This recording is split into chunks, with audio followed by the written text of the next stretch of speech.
Good evening, everyone. Thank you very much for coming together to immerse ourselves in a fellowship of Torah. We learn from the text, we learn from one another. We are in Parshat Vayigash this week, which is in the book of Genesis, chapter 44, beginning with verse 18. Let me bring in Catherine.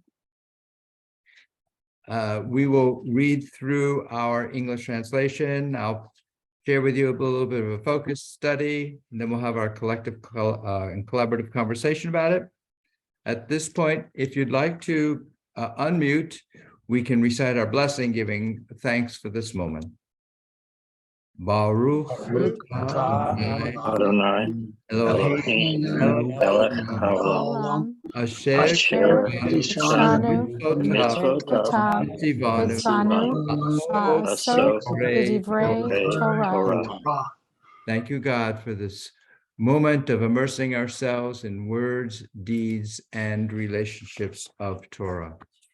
I'll share with you the opening verses, and then I'll give others a chance to read as well.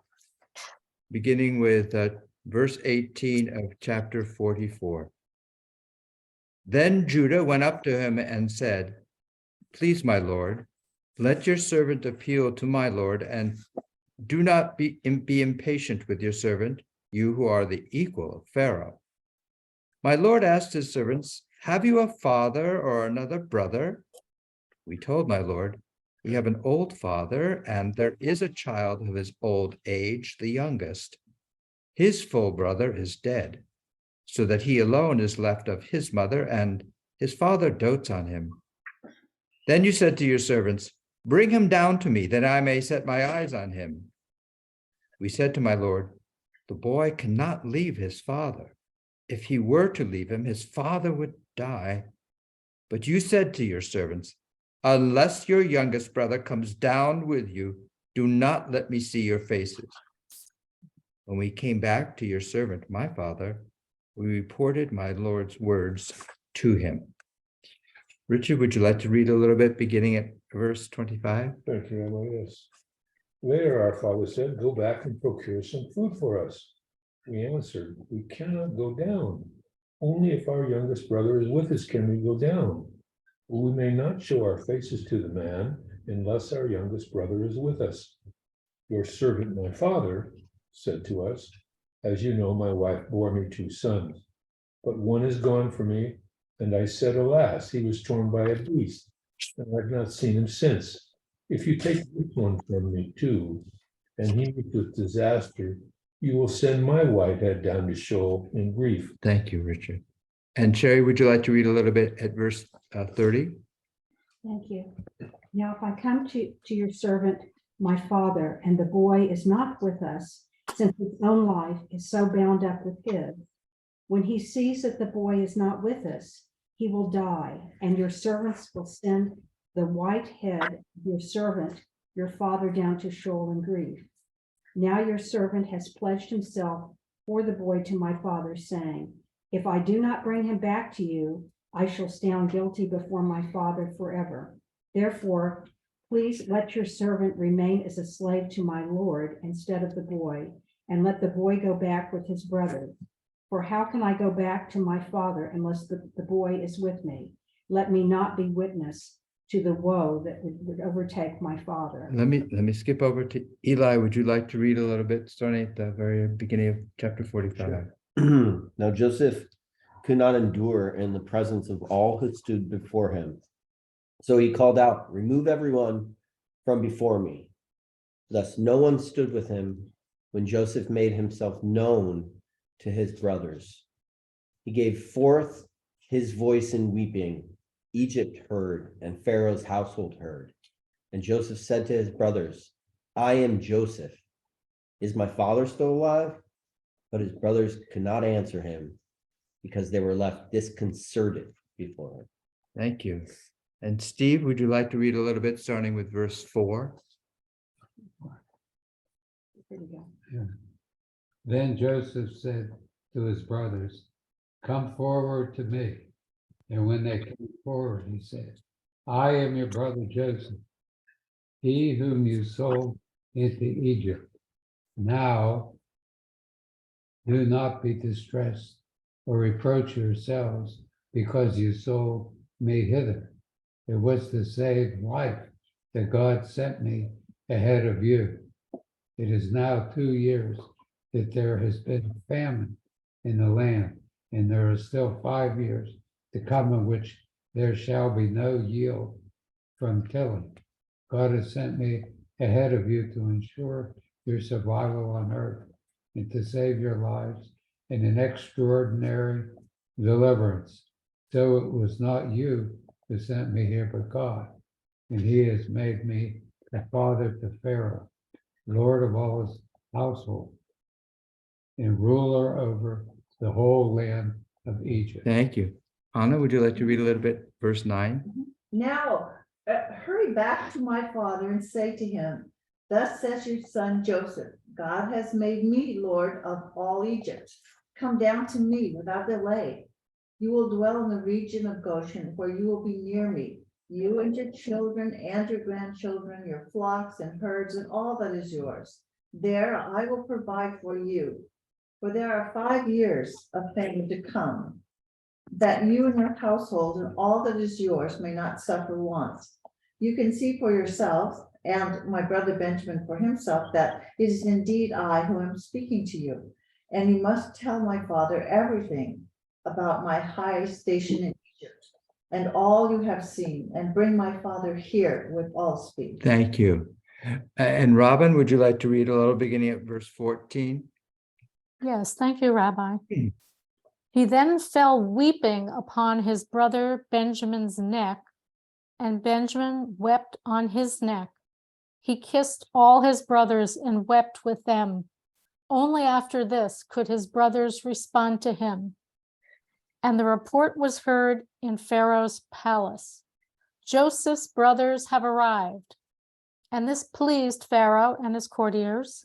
So Pharaoh said to Joseph, say to your brothers, do this, load up your beasts and head straight for the land of Canaan, and take your father and your household and come to me.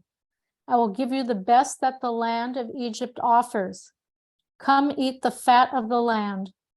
Moreover, you are instructed to say, do this, take wagons from the land of Egypt for your little ones and your wives, and convey your father and come. And don't look with regret at your household goods, because the best that the whole land of Egypt offers is yours. Thank you so much. Dave Levin, would you like to read starting at verse 21? The sons of Israel did so. Joseph gave them wagons as Pharaoh had commanded, and he supplied them with provisions for the journey.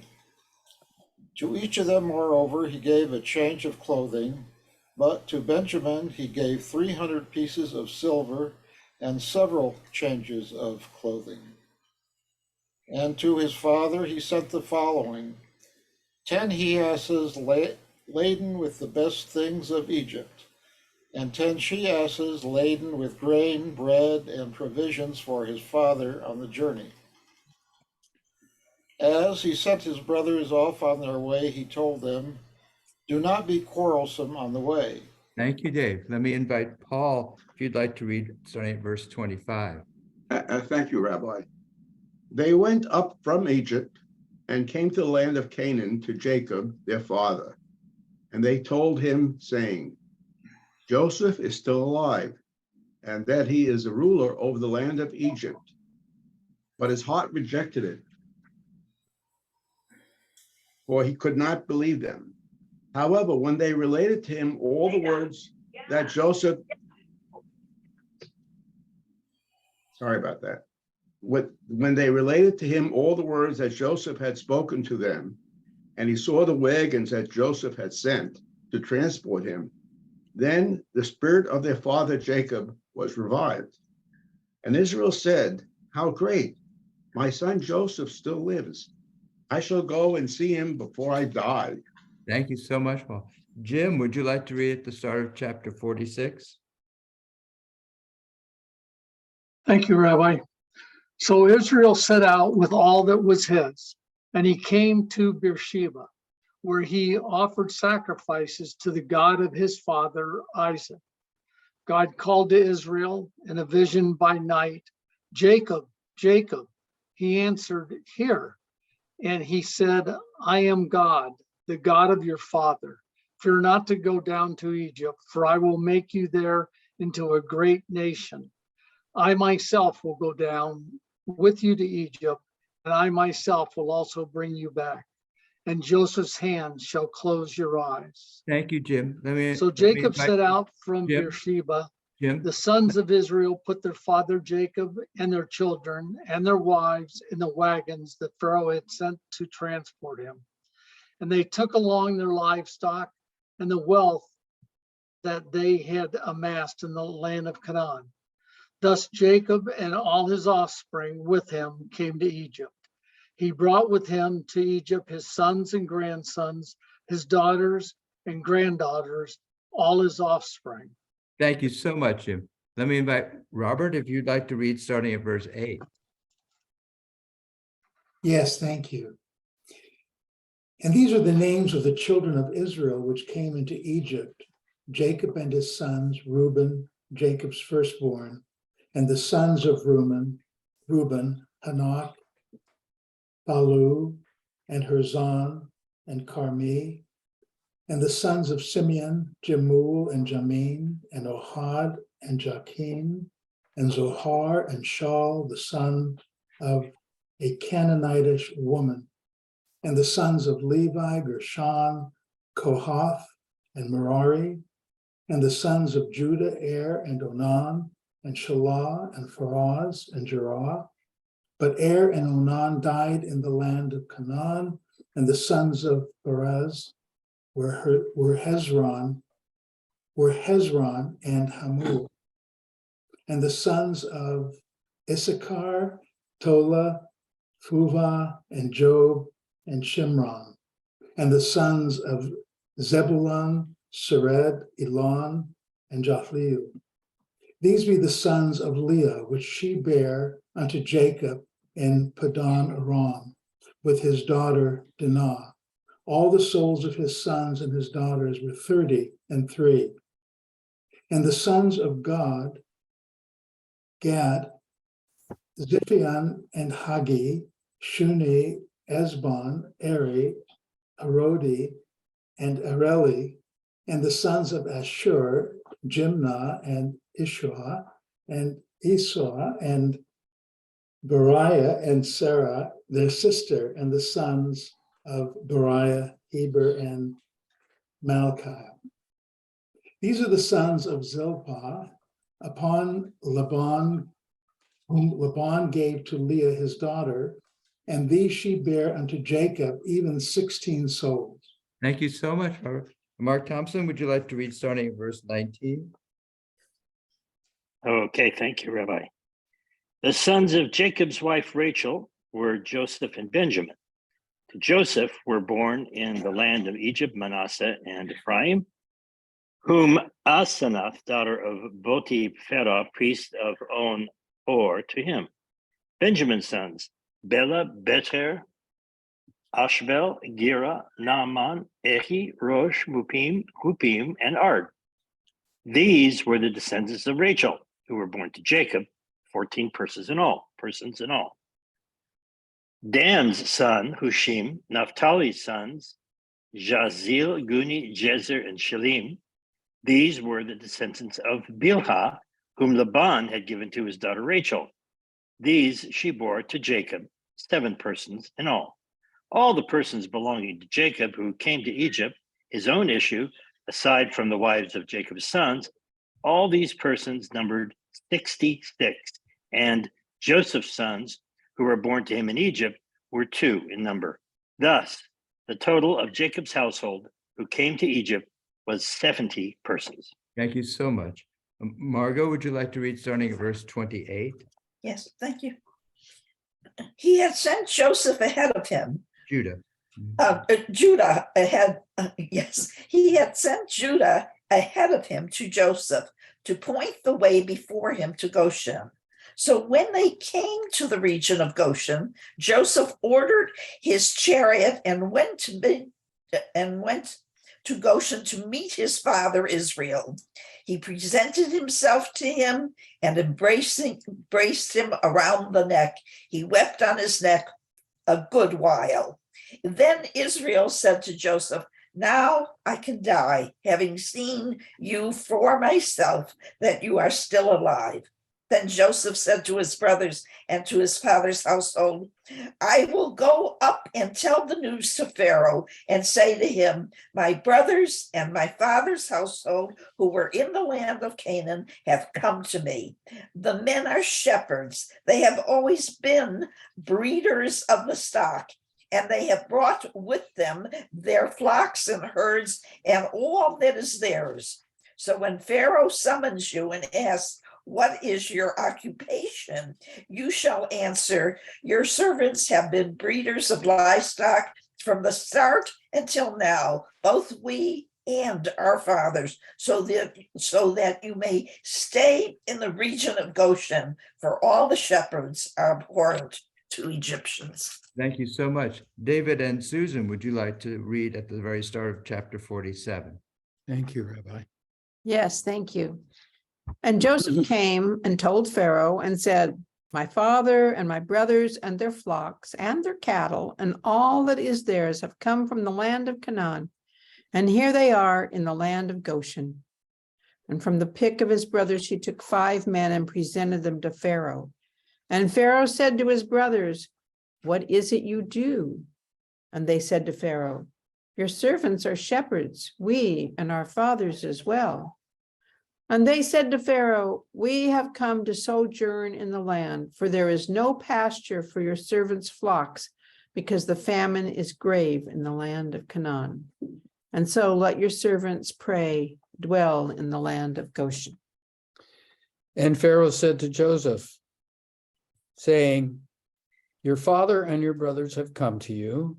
The land of Egypt is before you. Settle your father and your brothers in the best of the land. Let them live in the land of Goshen. And if you know, and if there are among them worthy men, then you shall make them livestock officers over those that I have. And Joseph brought Jacob his father and stood him in front of the Pharaoh. And Jacob blessed Pharaoh. And Pharaoh said to Jacob, how many are the days of the years of your life? And Jacob said to Pharaoh, the days of the years of my residences are 130 years. The days of the years of my life have been few and bad, and they haven't attained the days of the years of my father's lives in the days of their residences. And Jacob blessed Pharaoh and went out from in front of Pharaoh. And Joseph settled his father and his brothers and gave them a possession in the land of Egypt, in the best of the land, in the land of Ramesses, as Pharaoh had commanded. And Joseph supported his father and his brothers and all of his father's household, bred by the number of infants. Thank you so much. Joanne, would you like to read a little bit starting at verse 13? Thanks, Rabbi. Now there was no bread in all the world, for the famine was very severe. Both the land of Egypt and the land of Canaan languished because of the famine. Joseph gathered in all the money that was to be found in the land of Egypt and in the land of Canaan as payment for the rations that were being procured. And Joseph brought the money into Pharaoh's palace.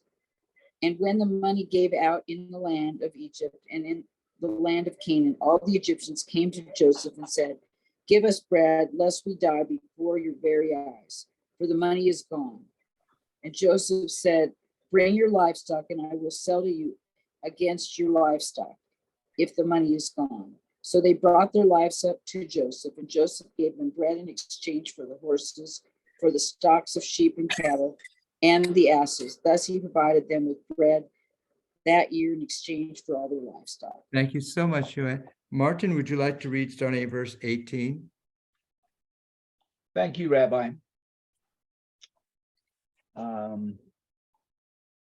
And when that year was ended, they came to him the next year and said to him, We cannot hide from my lord that with all the money and animal stocks consigned to my lord, nothing is left at my lord's disposal save our persons and our farmland. Let us not perish before your eyes, both we and our land. Take us and our land in exchange for bread, and we with our land will be serfs to Pharaoh. Provide the seed that we may live and not die, and that the land may not become a waste. So Joseph gained possession of all the farmland of Egypt for Pharaoh, every Egyptian having sold his field because the famine was too much for them. Thus the land passed over to Pharaoh, and he removed the population town by town, from one end of Egypt's border to the other. Only the land of the priests he did not take over, for the priests had an allotment from Pharaoh. And they lived off the allotment which Pharaoh had made to them. Therefore, they did not sell their land. Thank you so much. Catherine, would you like to read starting at verse 23? Yes, thank you, Rabbi. Then Joseph said to the people, whereas I have today acquired you and your land for Pharaoh, here is seed for you to sow the land. And when harvest comes, you shall give 1/5 to Pharaoh, and 4/5 shall be yours as seed for the fields and as food for you and those in your households, and as nourishment for your children. And they said, you have saved our lives. We are grateful to my Lord, and we shall be serfs to Pharaoh. And Joseph made it into a land law in Egypt, which is still valid, that 1/5 should be Pharaoh's, only the land of the priests did not become Pharaoh's. Then Israel settled in the country of Egypt, in the region of Goshen. They acquired holdings in it and were fertile and increased greatly. Thank you. And thank you, everyone. That's our entire Torah portion for the week. I'd like to share with you a little bit of a focus study, and then we'll have our collective conversation about it. If you have a copy of the study sheet, I invite you to take it out now. And I've entitled this week's study, Estrangement and Unity. And if you remember, last week, we ended by focusing on how Joseph had made himself look strange to them, that he had maintained his appearance that was so alien to his brothers that they didn't recognize him. And yet we also saw that the verb that was used in Hebrew for estrangement is also related to the verb to recognize.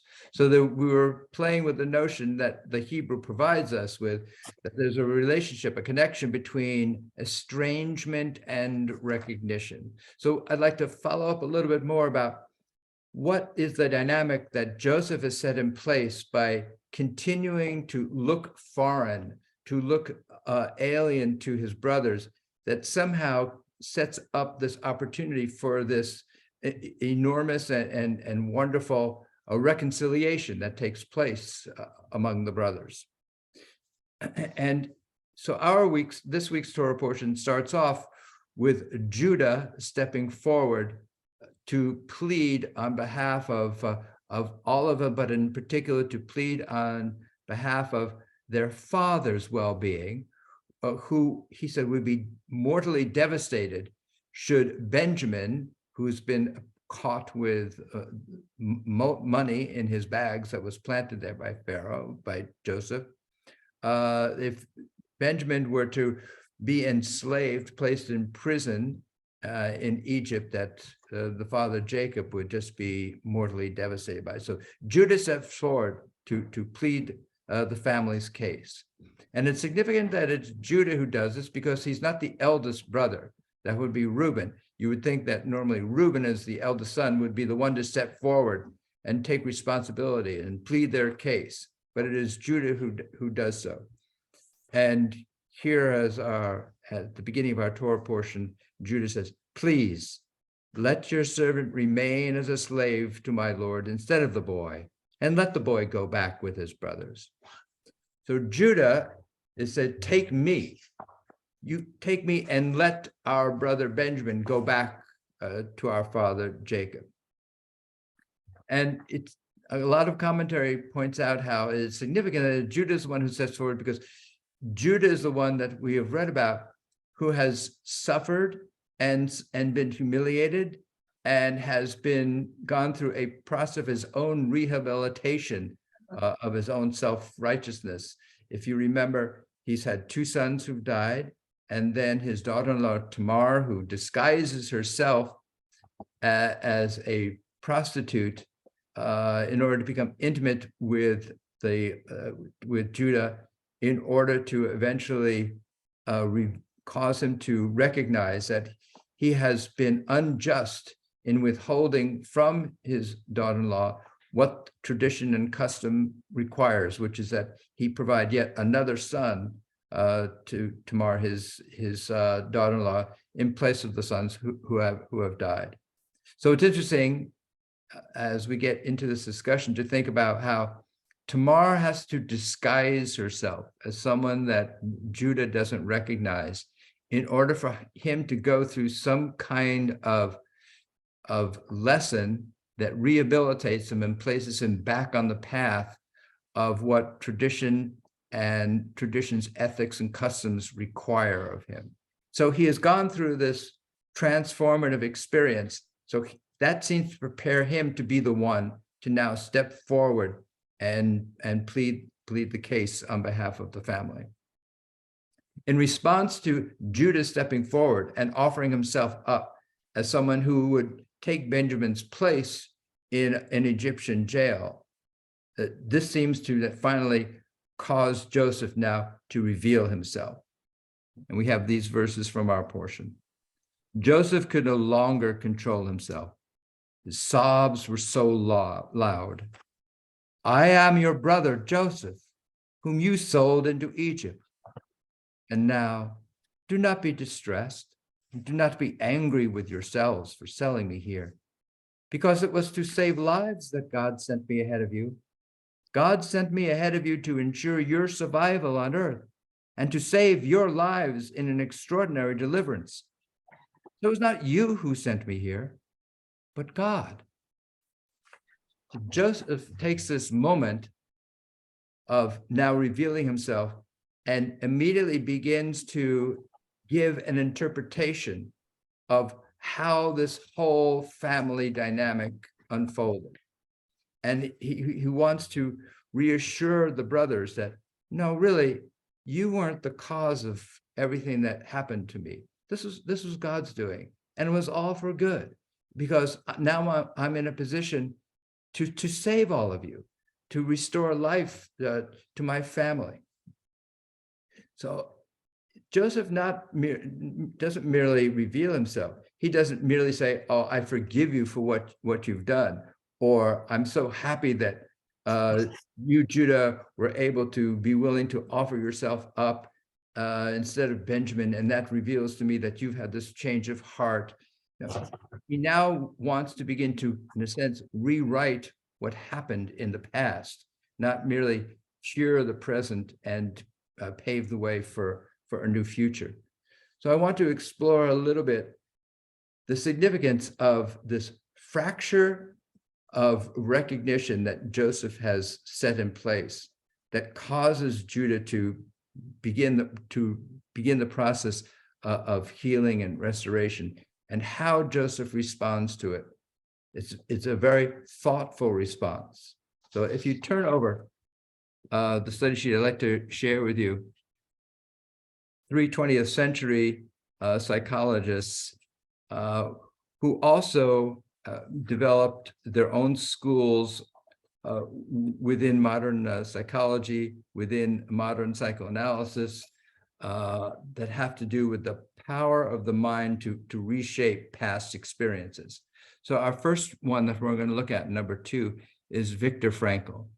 Viktor Frankl was a student initially of Freud himself. He then over time began to have some differences with Freud's positions and perspectives, began to study with others. And then he was appointed head of, I believe it was head of neurology at a hospital in Vienna. And then when the Nazis took over Austria, he and his family in 1942 were all arrested, placed in concentration camps. He lost most of his family, and Frankl himself survived over the course of 3 years, survived 4 different concentration camps. And in the course of his time within concentration camps, he began to develop a very distinctive theory about what enables human beings to endure and emerge from, in a whole way, the most traumatic and devastating of all situations, namely the Holocaust, and to be within a concentration camp. And for him, it has to do with the power of meaning. The search for meaning enables human beings to endure even the most devastating of circumstances. And so here's from Viktor Frankl. Between stimulus and response, there is a space. In that space is our power to choose our response. In our response lies our growth and our freedom. Viktor Frankl becomes the founder of what becomes known as logotherapy, which is the power of choice and thought to choose what is meaningful to us. And it is that power to choose meaning that enables us to emerge whole out of a sense of loss and desperation and fracture. Our second psychologist to look at is Martin Seligman, who becomes the founder of what's known as positive psychology. And he writes, above all, during the interval, change from ego orientation to task orientation. While you can't control your experiences, you can control your explanations.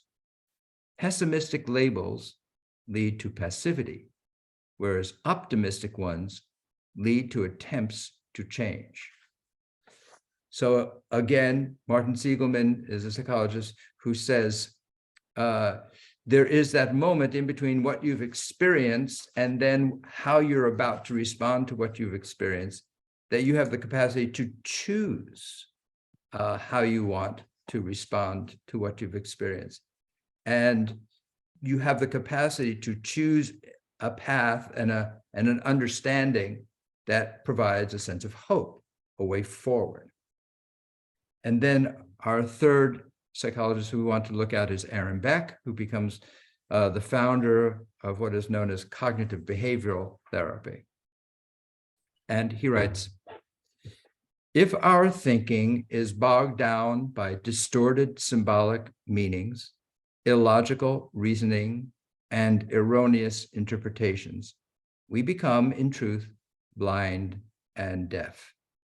We can intervene consciously about the interpretation that we make of things that happen to us. We can choose what to internalize about certain facts. These three Jewish psychologists, and Viktor Frankl was actually a psychiatrist, share, I think, these three elements in their approach. That there's always more than one possible interpretation of what happens to us, that we can choose between different interpretations, and that the way we think shapes the way we feel. Now, just to add one more layer of Jewish tradition to this approach to how to deal with things that have happened in our lives and how to respond to them, I want to introduce Rabbi Shneur Zalman of Liadi, who becomes the founder of what becomes known as Chabad Hasidism. And Chabad is an acronym which stands for Chokhmah, Bina, and Dina. Dat, thank you. And these are in the Sephardic system within Kabbalah, these are the top three within the realm that human beings can experience. And they are really the more cognitively oriented of these emanations from God. And then from that flow some more emotional ones. But Shneur Zalman of Liadi, he also has this approach that basically emphasizes the capacity of human choice and human thought to be able to shape our emotional responses to things that have happened to us. So in that sense, it really was a shift from prior Hasidic orientation, which had mostly embraced more the emotional aspect of things, the joy and everything. And to that, Rabbi Shneur Zalman of Liadi adds on this other layer of saying, all that is important. And let me add this, that we have this cognitive capacity, the capacity of our mind and intellect to reflect and make decisions about how we're going to handle these powers within us that we call emotions. So with that, I'd like to take a look back at the paintings that are on the front here, because we're exploring a little bit here this notion about what happens when one makes a break from when one has something that is estranging. Does it have the power to create some kind of, in fact, healing and unity and reconciliation? So here are two paintings on the front. The one on the left is called A Portrait of a Young Gentleman by Kehinde Wiley. Kehinde Wiley is a contemporary African-American artist. And what his particular style does, he always was fascinated by classic portraiture. What he has done is, in most of his works, is to take pre-existing portraits by classical artists, whether they're by Gainsborough, Reynolds, Ingres, or Titian, and others, and then to contemporize them, to reimagine them within contemporary terms. So here he has taken this, perhaps one of the most classic portraits ever done, the one on the right, called The Blue Boy by Thomas Gainsborough, which was painted in 1770. And as you can see, he has taken an individual, placed him in a similar pose, but he has, of course, taken, instead of the white man or young boy actually on the right, now we have a young black man on the left, but still this young black man is still in a position of place and power and presence, and he has claimed himself in his place in this world. So what in fact Gainsborough did himself was in fact a way of both looking backward and looking forward. His painting has both a retrospective aspect to it and a prospective aspect to it. Its retrospective aspect is that Gainsborough's own painting here, The Blue Boy, is probably modeled after and inspired by a painting that was done 130 years before by Van Wyck, Anthony Van Wyck. And it is a similar posture, similar clothing, and yet here what Gainsborough has done is he has emphasized this kind of brilliant Prussian blue color, which according to the standards of the time, as established by Gainsborough, I mean, not by Gainsborough, by Joshua Reynolds himself, who was then president of the Academy of Arts in England, said really painting should emphasize warm colors such as reds and yellows, and cold colors such as blue and green should be a very insignificant part of a painting. So here Gainsborough has kind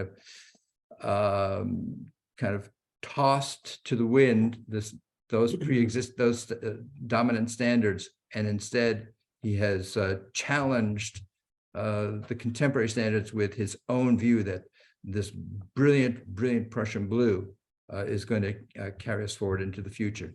So he is both honoring the past with this particular posture and model, and yet he is also taking us into the future with this color. And Kehinde Wiley does something similar. He honors this rich tradition going back hundreds of years of portraiture, and yet he has taken us into the 21st century by the way he has decorated and exploded the colors. And of course, by the individual that he's placed here is no longer the privileged white, wealthy, noble person, but now here is an individual that Kehinde Wiley has found. I'm not sure which country it was, but Kehinde Wiley would travel around the world and he would just meet young black and brown young men, mostly on the streets of various countries, and he would present them as being the centerpiece and the in the posture of power and position.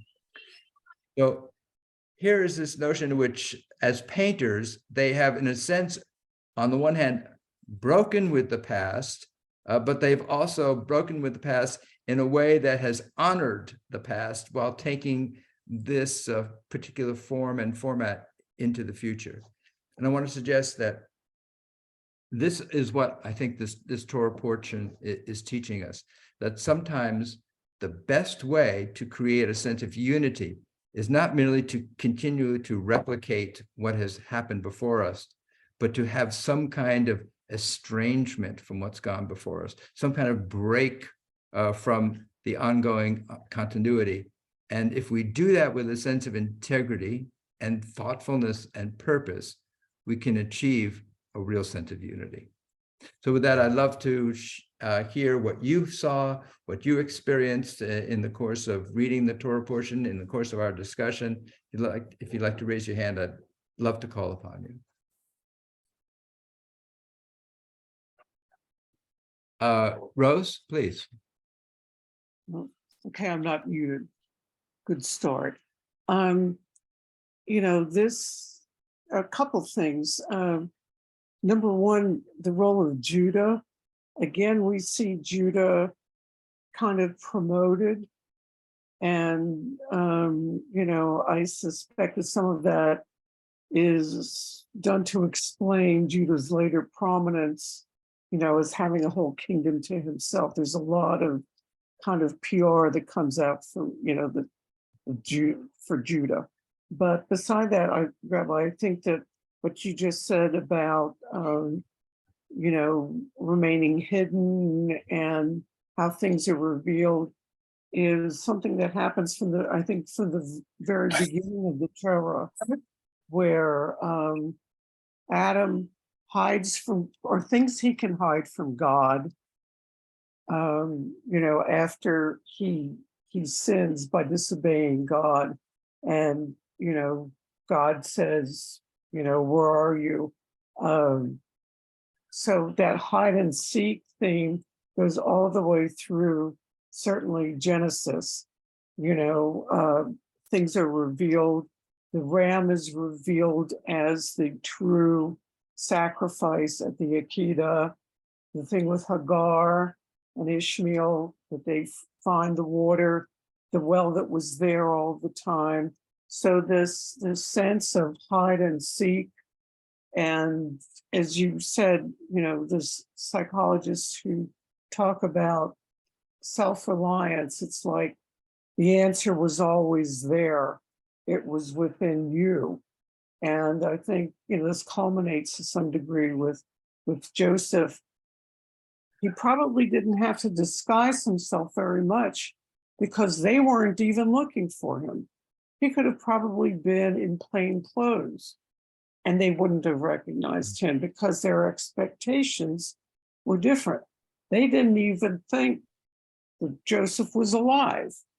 So, he could have just been, he could have pretty much looked like he did before he was taken away, and they wouldn't have noticed. I love the notion that you're bringing up about hiddenness, and it's always interesting to think whether one is hiding out of fear and really doesn't want to be found, or whether one is hiding out of a sense of enticement in the hopes that someone will come looking for them. So it's interesting to play with the notion of hiddenness and different motivations that might be behind it. Let me call upon Robert, and then we'll get to Paul, Jay, Mark, and Catherine. Thank you. Go ahead, Robert. Thank you again for a lovely evening. I want to preface my few comments by saying I think Joseph is remarkable. And here are some things that come to mind. Magnanimous and magnanimity. My calamity is my providence. The greatness of his mercy surpasseth the fury of his wrath. Man schemes and God schemes, and God is the best of schemers. Lovely evening. Thank you. Thank you so much, Robert. Thank you. And Paul, please share. Yeah, just two short comments. One is I want to focus on what you brought up, the word internalization. And also you brought up the idea why, why Judah, not the older one. And so if let's say the situation was presented to the oldest one who was a leader, and the leader takes information, really fast, and it's pretty obvious. Here, the son of a gun, now he reveals himself, and now what he did to, with all his ideas about Benjamin and what Benjamin means to the father, all the hurt. He would just take the superficial, immediate level that this guy Joseph, look at it.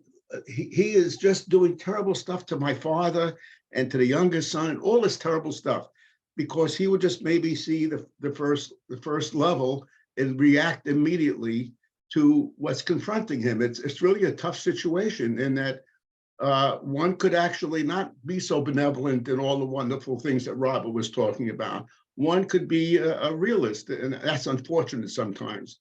Whereas somebody like Judah, who had all his tragedies in life, is more thoughtful and is more likely not to screw up the situation. Because you imagine, here's this guy is controlling the future of the whole family, and you don't want to start bad mouthing the gentleman.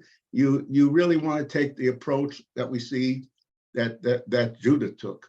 So my feeling is that the idea of internalization, one who is more experienced in life understands how to internalize, how to eat just eat the bad stuff and go for the good stuff. So I have now a second more less thoughtful thought, and that is on the picture. Because I'm a cheap guy and I always run the pictures through the black and white printer, I always see something that is kind of there that you don't see. Now, in this particular case, this was a 2021, and the black version on the left side, the only thing that really stands out is the Apple Watch at the version 8 Plus, because that's about the right size and it's the right year. So unfortunately, the fan and all the other stuff just disappeared, and maybe the obvious just pops out. I mentioned it as just an irrelevant comment. Thank you, Paul. That's great. Okay, let me invite Mark Thompson. Thanks, Rabbi. I hope this isn't an irrelevant comment. In fact, I'm fascinated by these last 3 points that you bring out in the study sheet. And I'm glad that we have some psychologists and psychotherapists with us tonight, because I would like to pursue this question a little more deeply. So when I first read this, as I wrote to you, Rabbi, I was thinking about how Spinoza might have approached this problem of stimulus response, mind, body. Spinoza says that a stimulus causes an emotional response, and he calls that a passion. Passion has the same root as passive, in the same way that action has the same root as active. So the space that Viktor Frankl speaks of, that space between a stimulus and a response, it's that moment which gives us the opportunity to act. However, according to Spinoza, if we don't understand our emotional response to a particular stimulus in the first place, then we're merely reacting passively, not actively, or one could say not out of free will even. But then once we do understand our emotional response, then that same emotion becomes an action, something we choose to do, thus free will. So this is fascinating to me because I think about this space that sometimes occupies just a split second of time. And the challenge always for me is, how do I quickly recognize and understand my emotional response in that finite moment in order to act in a manner that is free and productive? And so I hope that some of our psychologists can address this question, because this has always been a fascinating one for me. But I also started to think about this whole idea of estrangement and disguise. And I'm wondering now, is it that disguise or estrangement that might dwell in that space that we're talking about, at least temporarily, that might allow us to respond in such a way that we wish to be reacting in a spot to a stimulus that provokes an emotional response? Okay. So sorry, it's a little long-winded, but Perfect. hopefully, yeah. That's great, Mark. Thank you very much. I'm just going to leave it there for a moment, allowing other people to also respond, and then I'll have some thoughts about it as well. And Great. Catherine, please share with us. And go ahead and unmute. Yes. Go ahead and unmute, Catherine.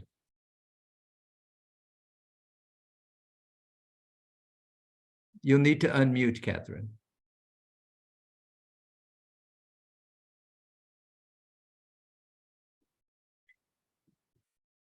I couldn't find myself. Okay. All right. So thinking about the paintings, what that sort of prompted was this idea that, which seems pretty obvious, that one of the reasons why the brothers don't recognize Joseph is that he's in a position of power. And you wouldn't expect someone in his position to be in a position of power. But once they recognize him, he's in a position to redefine what that power means. And he redefines it for his family. He uses his power to save them from the famine.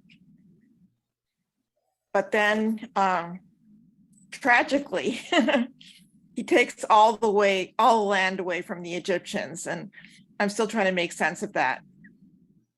You know what? One of the things that you just got me thinking about, Catherine, is for most of us, how important context is for recognition.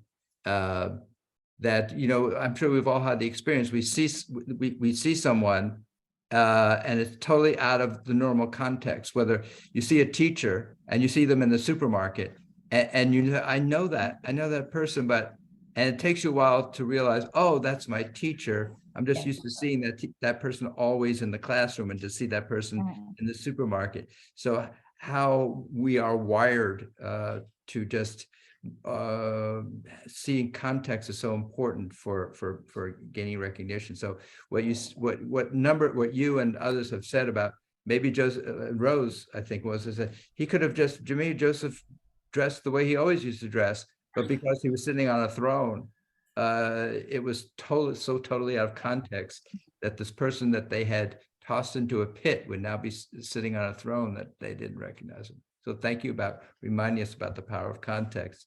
Let me invite Jay and then Dave. So Jay, please share with us. A question in the chapter 46 and verse 2, when God calls to Jacob, says, Jacob, Jacob. My translation just says here, and Heinanius just translated as here. That's the only time I've seen that one word response by any of our forefathers. Usually it's here I am, or I am here. It seems like that's the only time I've seen it. Maybe I'm wrong. I haven't read the whole text lately. But the other couple of things is, he says, don't argue along the way. And a little commentary I read in a footnote is, don't go on the way back to bring Jacob, say, okay, you said to kill him, you said to throw him in the pit, you said to sell him to slavery. Don't argue about that. That's all in the past. I want you guys to move forward, get your father and bring him back here so that he can survive. The other things that are interesting to me is that, for one thing, horses are mentioned for the first time everywhere. Although it says that this is 16th century BC, which to me makes this all take place about 3,500 years ago, Rabbi, give or take a year or two.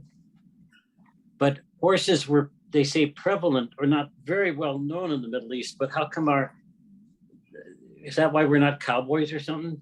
Because it seems like everything leading up to this through Genesis has no horses yet. That's just an aside.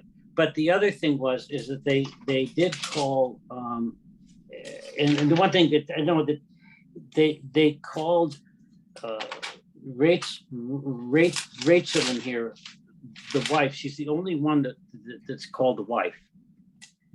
And the commentary says that that's because she's considered like one of the most special, or one of the most special matriarchs. That's all I have to say. It's interesting to read the commentaries. I'm sure there are dozens more, but those are the things that come to mind. So one thing, Jay, that you brought to my mind is when you remarked about how Joseph told his brothers, don't argue along the way. So it further illustrates that what Joseph is doing here in his reinterpretation of the past is he's rewriting the past for the sake of the future. So this is his comment. Look, God made all this happen, and it was all for good. So there's no reason for you to argue among yourselves. So his project here of reimagining, rewriting the past is not just to let bygones be bygones, but it's also he continues it into how their behavior should be in the future. No need to argue. Please, let's just get the family back together. What about the Hineni, real quickly? Well, yes, it says Hineni. There's 8 times. Yeah, that it's mentioned in the Torah. Yeah, and one of them is by the Akedah story, where God. Abraham. No, I'm referring to the answer. In my translation, it just says here. In the other translation, it doesn't just say. Yeah, well, that's a matter of translation. I don't know why the translator. Okay. All right. Okay, just translation. Thank you. Yeah. Okay. So let me invite Dave Leb. What I find curious, and I don't know why, is that Jacob was renamed Israel a long time ago when he was a relatively young man. Now he is quite elderly, he is quite old. Most of the time he is still referred to as Jacob in the Torah, except for a couple of instances where he is called Israel. And I don't understand that. Maybe you could well, we are called the children of Israel. We are the nation of Israel. We are the people of Israel. And it is, I think, this notion about going back and forth, this multiple aspect of who we are. We are both Jacob, who has all these frailties and faults and weaknesses. And we are also Israel, we're one who has struggled with all of that and risen above it. But we ourselves oscillate back and forth between these different sides of ourselves. So I think, to me, that's the significance of it. Anna. It says he made sacrifices to the God of his father, Isaac. God called to him in a vision by night and said, Jacob, Jacob. I was just thinking of our conversation this morning about people who, your mother, who spoke mama, daddy, papa, mama, papa at the end. She was comforted by the memory of her parents using the names of childhood, and maybe God just wants Jacob not to get too scared. And I mean, like, remember when your name was Jacob. Remember all the times I was with you. It's maybe a term of familiarity, perhaps endearment and comfort. Oh, that's nice. That's very I nice. really like that. Yeah. I really like that because in that verse, in that pasuk, it actually said, Vayomer Elohim Yisrael. So God spoke to Israel in the night vision, and then God said, Jacob, Jacob. So it's like, why are you calling Yaakov, both Yaakov and Yisrael? Just call him one name or the other. But Yeah, I but call that him- Yaakov is like, you're my precious baby, and Israel is like, you are my, You're the man. you are my precious baby on a bigger macro level. No, both of you, I right? wonder if it's a different outfit. If it's a different what? Oh, A outfit. different outfit. Uh, That you are Jacob, but you're Israel. You're all of Israel. The whole Right. thing is wound up with you. Yeah. Don't forget that piece. Yeah. But you're also my little Jacob. Exactly. And the There's idea is to integrate that too, and he's not gonna let go of that. Remember, you're Israel, Jacob. And in that same verse, the word Elohim Yes. is usually the more stern part of God's personality, so to say, personality trait. So, it's not God coming out of compassion per se, hard for us to understand those types of adjectives for God, but it's more of, It's not El Shaddai as it was in the Right. last section. Exactly. But I wanted to add one more thing here. About Jacob and about Israel and about this land and this holding. And we become serfs and we have no property, but we have holdings. And at the very end, the last in 27, they've been told that they've been given holdings. But here at verse 27, they settled in the country of Egypt in the region of Goshen. They acquired holdings in it and were fertile and increased greatly. Fertile. And they had said in 19, take our land, that the land and that we may live, provide seed and may live and not die, and that the land may not become a waste. That land becomes fertile, not just the people having babies, but that's how they get out of the famine. The Jews sow seed on that land, so it doesn't become a waste. Rashi says that because of Jacob's presence in Egypt, that his sons were able to, just based on his presence there, were able to develop a successful seed sowing enterprise and help the other people living there get out of the famine. So let me bring some of these threads together. Oh, let me call on Martin. Please, Martin, go ahead. And go ahead and unmute and share with us. Thank you. I was going to respond to two of the issues that were raised. About the land issue, I would just observe that Joseph is the agent of the Pharaoh. He is acting as the Pharaoh's agent. He has taken the opportunity of this disaster to restructure society to give the Pharaoh more power. The Pharaoh now owns the land, he owns the animals, and the people are serfs. So he's reconstituted, and obviously it's in the Pharaoh's interest.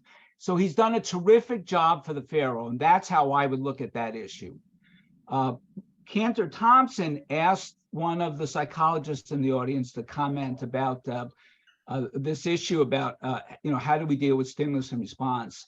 And it turns out that the parsha we just read illustrates one of the techniques that psychologists use.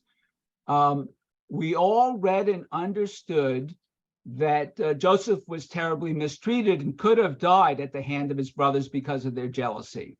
But miraculously, he gained great wealth and great power and great influence and was able to help his family. Joseph, in turn, reinterpreted what happened. They all knew what happened, but he reinterpreted. Psychologists sometimes call that reframing. You put another frame on the painting and it makes the painting look different. He reframed the whole experience by saying this is all God willed, none of us really would have been alive or would have succeeded if it hadn't been for what you did. And so therefore, ultimately, it was good for us and for the family. And as a result, I have no animosity and I have no hatred. So that reinterpretation is how you deal with the difference between stimulus and response. You also, though, have to take into consideration the time period. According to the Midrash, Yosef left or was taken out of his home when he was 17, and in this story he's in his 30s or 40s. So he might not be in disguise. It might just be that he grew a huge beard and his brothers haven't seen him. But B, when you have that space, even though Yosef didn't have a modern day psychologist to help him, when you have that time period, it allows you to adjust differently to that potential conflict down the road where you might see your brothers, right? I mean, it's not just that it happened overnight. It happened over a long period where he was able to process what happened to him.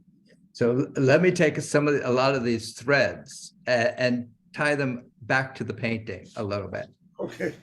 There's two paintings. So one issue that was raised just a few minutes ago was this notion about Israel and Jacob, and Jacob being that name that God uses to reassure him that he's loved and embraced, and then Israel when he's got a major role to play. So there is this theme here that's now being revealed by our discussion, that Jacob is indeed an individual who feels alone, who sometimes feels very small and needs that love for reassurance. And then he also has this role of being Israel. You are now going to be the progenitor of an entire nation. So he has both an intimacy and a smallness, and also a grandness and a global role to play. And I want to suggest what you've made me realize is that Joseph is also expressing that. What the discussion that we've just been having is, Joseph is doing something here that's quite intimate within the family, that's bringing the family back together. But he's also doing something here which is global in terms of the impact that what he's doing is going to have on the entire world, on an empire. So there's both this intimate aspect and this global aspect that's going on. And so I want to focus back on these two paintings, because there's a way in which this portraiture, how can you have a much more intimate artistic expression than to have a portrait?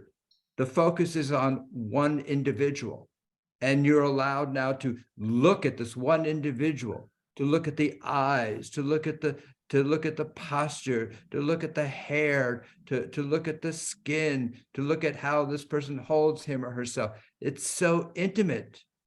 And yet there is something here about, in particular, these two paintings that is now proclaiming a position on the world stage. And the one on the right, the one by Gainsborough, this is a young person who claims his position on the world primarily because of inheritance, because of the family to which he is born, because he is born into privilege. And the figure on the left is equally postured to claim a global presence in the world, but it comes from as a result of something very different. It comes from an expression of one's inward capacity to deserve and claim place in the world stage. And that is what our artist has done. The artist has said, I see this individual as entitled to have as equal a place in the world stage as the blue boy does. It's just that one comes, one inherited it, and one now claims it and earns it through his own personality. So I want to thank each and every one of you for this rich conversation, which helps us understand the power that we have when faced with some of the most traumatic of circumstances. And sometimes these are disruptions of our own making.